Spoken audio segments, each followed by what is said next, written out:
Kristen Keith from Iowa State's BioCentury Research Farm, where they're solving the world's energy crisis. We're looking at ways to convert biomass into energy and other products.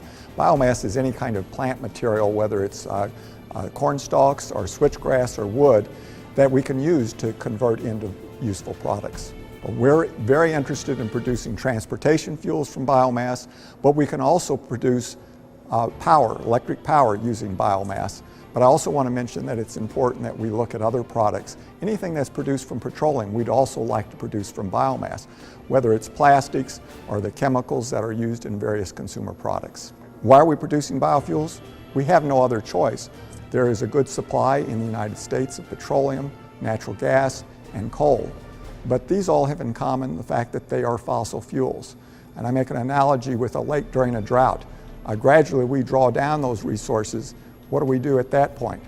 Well, we wait for the drought to end. But in the case of fossil fuels, that drought never ends. We will eventually need alternative sources.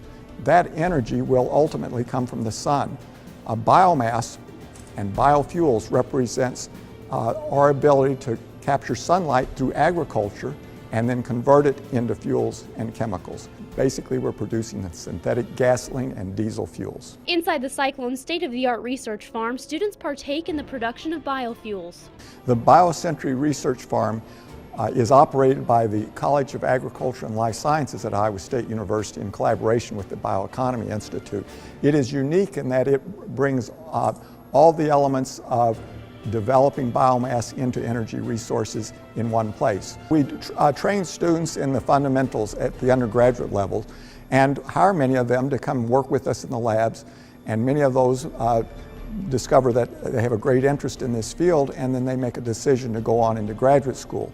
At that point, we teach them very specialized courses in how to convert biomass into fuels and chemicals, and get them involved in these research programs where it is their research and their discoveries to be made. However, commercialization of these biofuels will still take time. Well, we're not at the stage of commercialization yet, and as long as petroleum is in large supplies, as currently we have an ability to extract additional petroleum from petroleum reserves in the United States, that will keep the price down and then make it more difficult to commercialize these products. So we are definitely working for the future, for the day that petroleum resources become so scarce and so expensive that this technology then looks very attractive.